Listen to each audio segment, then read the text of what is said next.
Hello, and welcome back to another interrogation breakdown. Today, I decided to look at the interrogation of Amber Lance, Benjamin Lewis's girlfriend, on the night he stabbed his neighbor. You may stop answering questions or ask for an attorney at any time during any question you make of any statement.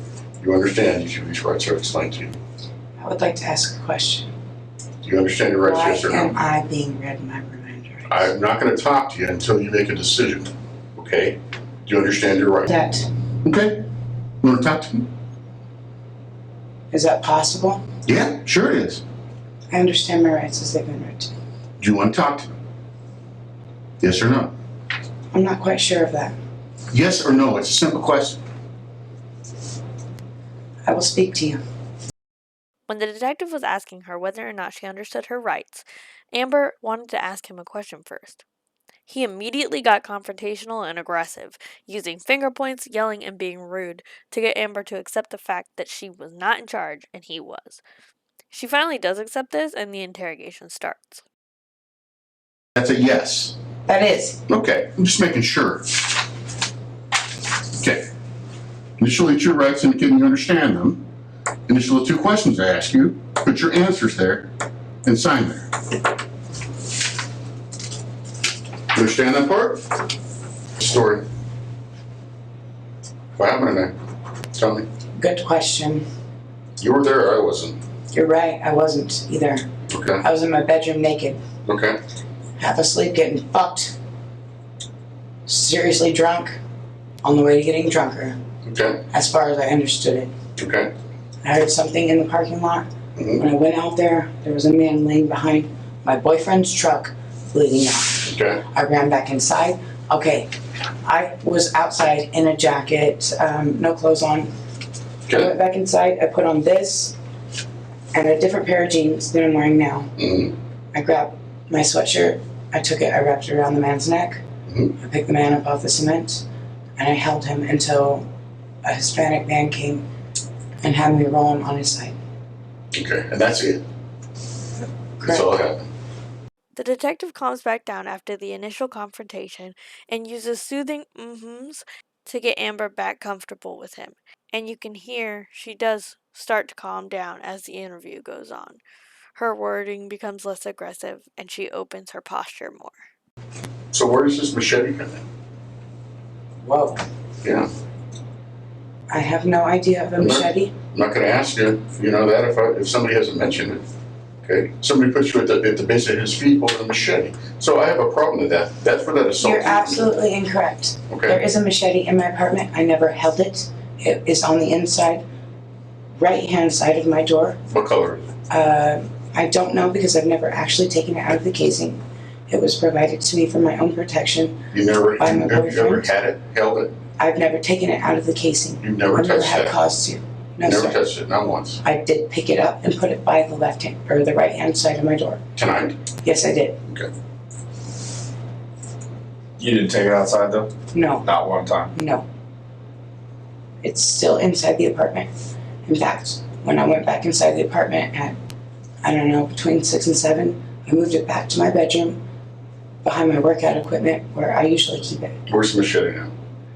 As far as I know, behind my workout equipment in my bedroom. Okay.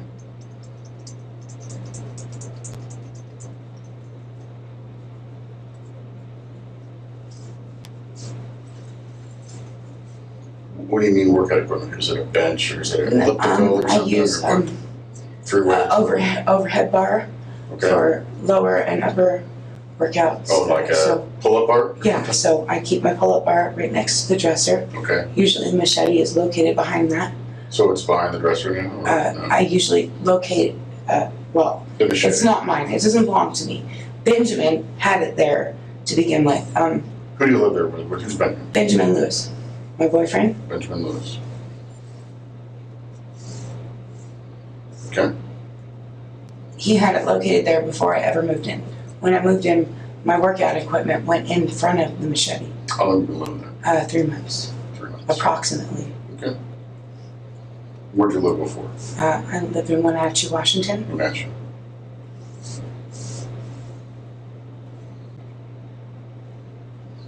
What's the deal with Benjamin?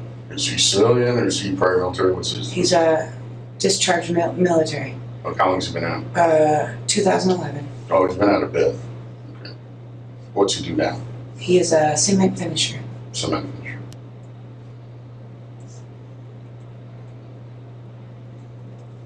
My problem is I have two people saying that you stood there over this guy. Now, you know, obviously you got a machete in your hand. That's a problem for me. While Benjamin's going at him. Sir, you may test the machete that's in my apartment for fingerprints. I've never taken it out of its Well, if you casing. touched it, I mean, that's kind of a... I picked it up earlier and I put it by the front door Okay. out of discomfort. But I never ever took it out of its casing. I never threatened any person. I never stood anywhere How would over anybody know anybody. that you even had it? Your guess is as good as mine. Well, that's really not an explanation. I mean, they don't have X-ray I vision. can't give you an explanation They for don't have something X-ray that vision, Amber. I have not done. So how do you explain someone knowing that you even have a machete? My neighbor Diane knows that I have a machete. I mentioned to her twice now. I haven't talked to Diane. The detective asked how other people would know she had a machete if she hadn't ever shown or told anyone. Amber tries to answer this, saying she told Diane. The detective has previously said that 2 people placed her with the machete, and he follows up now saying he hasn't talked to Diane. Basically, Amber got caught in a lie because there's no way the neighbors would know since she admits she's never showed or talked to anyone about it, but Diane. She's the only person I actually really even talked to in the neighborhood. So, Okay. aside from I've given Nene's children food, I'm relatively uncomfortable there. Mm-hmm. I feel very out of my element. Mm-hmm. It's really not my place of being. What do you Sorry, mean? I What do you mean? In that apartment complex? It's like the seventh circle of hell in there. But watch everything that happens. It's really not my thing. Yeah. I came from Pleasantville in comparison, so I stay inside. Yeah. And I work 72 hours a week, so I'm What do you really do? not there. I'm a steel mill operator at AEP Span in the Port of Tacoma. Okay.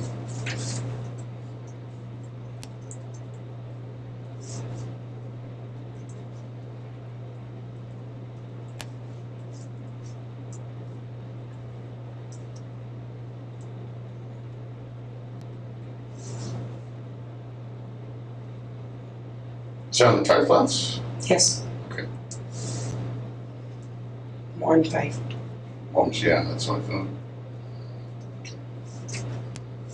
So it's not like a, what do you call it? Merchant Marine type deal? It's not one of those, It's not a, you're not making $103 an hour? Working out there? Oh, I sure wish. Yeah, there you I'm more like working for $13 an hour, Yeah. and anything else is time and a half. And go. so That's why you're I working take time 72 hours off. a week. Okay. The only problem I got with that is, how to explain it, I can't, I take everything objectively, okay? I haven't talked to Diane, I don't even know who that is. I got other neighbors saying that you're standing at this guy's feet. My problem with that, Amber, okay, when I write my report, and I'm just being honest with you, okay, I gotta take that to a judge or a prosecutor. I gotta say, yes, I got this girl who the 2 neighbors say are standing next to you with a machete, and she says she didn't know them, okay? And she says, yep, I got a machete, and it's black. And Well, you could possibly take a look at my record. There's 1 prior domestic violence, okay, okay, Yeah. in which I feel you're a victim or something? was well warranted and not appropriate to say probably, but I did attempt to choke my husband to death. Okay. Oh my gosh. What are you doing? It was warranted? This can show a pattern of behavior of violence among Amber, which they can then take and use against her. But as far as assaulting somebody with a deadly weapon, it's really not my style. Not your style. You're violent, but only with your body, not actual weapons. Okay, I get that part. I get that part too. That's fine, all right? But the problem I have is, is it reasonable for you to go out there or someone to think that, hey, Benjamin's kicking this I'm a guy's certified ass? professional rescuer, sir. Okay. I'm far more likely to try to save let me somebody. let me finish my statement, okay? That Benjamin's out there kicking this guy's ass, or for whatever reason, I okay? had no part of it. I know no part of it. I honestly do not. And you go out there and take up for him, No, sir. either not actively, Benjamin is a violent by a matter individual. of intimidation. It sounds like he is a violent individual. So, Yeah. it is not likely that I would be in support. Well, I don't know. I don't know that. I don't know The you. detective tries to give her an out with, "You might have wanted to stick up for Benjamin or give him support." But she says, "No, he's violent, not me." This is a stark juxtaposition to Benjamin in his interview.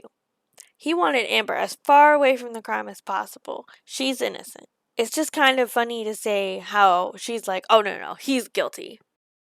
I met you right now. You know, wouldn't start off so well, but you know that's the way it is. I wasn't the one yelling at you. Okay, but I want to make sure you understand who's in charge here. Okay, okay. I'm asking the questions. That's my job. I've been doing this a couple days. You can tell, right? Absolutely. I didn't start here I'm yesterday. not questioning your ability. Okay, I'm telling you. I just want to make sure that you understand what the deal is. She says the detective was yelling, and he says it's just so she realizes he's in charge. This is actually the tactic he's using, and she does accept it and says she knows he is. I do. Do you have any other explanation about this machete? Dust it. It's a. Do it. If I have to, I'll do that. Okay. Do it. It's not going to make. It's not going to Prove that I'm the kind of person that would do something like that. It's not. Dust it for prints. Prove that I would be the violent motherfucker standing over somebody trying to cut their head off right now. Do I really strike you as that kind of individual? Just asking. I don't know. Drunk or not? Come on, give me a break. Who knows? I talked to a lot of murderers. A lot of them. Yeah. Males, females, whatever. Yeah. Amber says, "Look at me. Do I look like a violent criminal?" Firstly, yeah, you choked your ex-husband almost to death. I'd say that's pretty violent. Secondly, the detective goes on to say, "Who knows?" and talks about murderers he's interviewed, which includes women. This is to show Amber that there are people who look the same as her who have been guilty of much more heinous crimes. And I don't know your history. You're right. I'm just asking So you I'm questions. suggesting maybe you should look it up. Okay. I will. I'm giving you an opportunity to give your side. I'm giving it. Okay. So Be no, honest with no you. other explanation for that. Yes. Or I no? did not do it. Okay. So you just deny it. Okay. Can't explain it. Just deny it. Okay. Anything else you think that's relevant you need to add to your statement? No, sir. Okay. You didn't witness any of the fight? No, I went out into the parking lot and saw a man bleeding behind Benjamin's truck. I wrapped my sweater around his neck and I tried to save that man's life. Where's Benjamin by that time? Well, I would help well the fuck away from that situation because he's already fucked now, as far as I understand it. What about the guy that was on the ground? Did you guys ever see him? The second Yes. detective chimes in and gets her to open up with more details about the history of the relationship between them and the neighbor. This will help build motive as to why she would have a problem with them and why she would be holding a machete over them. There have been problems throughout the day with this individual. What kind of problems? Okay, so earlier today, he came to my apartment at about 9 o'clock this morning. Okay. He asked me to fix his DVD player. I entered the individual's apartment while Benjamin was in the shower. The DVD player was obviously broken, like smashed, punched. There was no way of fixing this. I told him, there's something wrong with the thought process that you could even make this work. I'm not going to have any further part in this. Later this week, I will move my things to this side of the mountains. If you want a VCR, I have a VCR, some DVDs, things like that. I can provide those to you. He said, okay. He had a TV sitting on the floor on this side of the apartment with a red tag on it. I'm really not sure what the guy's story was at that point in time. I was relatively confused and him asking me to hook up a DVD player that was obviously broken. I left the apartment, went back inside my apartment. Benjamin and I came back from the beach with the kids today, and he came to the apartment. He came to the window, and he asked if Ben was a mechanic, and Ben said, yeah, I can wrench. And he said, well, will you come help me fix my car? Ben went out there. He was out there 2.5 hours. While I was inside the apartment, I was listening to Al Green in my bedroom, and his brother, the gentleman in apartment 9, walked by, and he looked like he might have been enjoying the music. And I said, yeah, that's good. Enjoy that. And he said, yeah, your man's about to get his ass kicked. And I said, what did you just say to me? And he didn't answer me, he just kept walking. I went in the kitchen, I took all the food out of the refrigerator, I put it on a plate, microwaved it, I took it out to Ben. I said, Ben, you need to come back inside the apartment right now, it's dinner time. Ben came in, he ate. The gentleman that was asking for the wrenching came back to the window. He asked to use our Wi-Fi. Ben denied him. He said, we only have a limited amount of data. I cannot allow you to do this. The way the guy looked at him was kind of scary. I went next door to Diane's apartment. I said, Diane, something's wrong. The way this guy is looking at Ben is scaring me. She said, I have a 38. I'm licensed to use it. If you need help, knock on my door. A half an hour later, the guy comes back. He asks Ben for a jump. I said, Ben, don't go outside. Ben says, I'm gonna go give him a jump. I walked next door, I knocked on Diane's apartment. I said, something's going on, don't trust these people. Ben's outside with the cables on the car for approximately 14 minutes. The guy is nowhere to be found. He said he needed to go make a phone call. I said, Ben, disconnect the cables, put them in the car, turn it off, and get out of the vehicle. Come inside the apartment. He says, no, I'm gonna wait for him. And so he waits 22 minutes for this guy to come back. Diane's standing outside with me. The guy finally comes back, Ben gives him a jump, we push the guy's car out of the parking lot, we jump start it, and he comes back 10 minutes later and parks right next to Ben's car. I don't know what the circumstances are after this. I've been drinking extensively throughout the night. I'm drunk now. Ben and I were in the bedroom. We were doing our thing. Ben says, we're out of beer. I'm going to the store. I'm going to get more beer. That's the last I heard of it. Okay. Where's Diane live? Right next to me. What do you know the apartment number? I don't. Okay. I don't specifically, So sir. you're at the bottom right, she's left? She's this side of me. I'm here. Okay. We live next to each other. Okay. What's Diane looking? She has blonde hair, White female? white female, Okay. How old is she? approximately between 38 and 39, I don't know. Somewhere Okay. 30s, 40s. All right. Anything else? No, sir. I searched around, but I couldn't find any charges for Amber, so I'm guessing they either didn't charge her or they dropped them. Like and subscribe for more interrogation breakdown and true crime videos to come. Leave a suggestion in the comments below if you have one. Thank you all, and I hope you're having a wonderful day.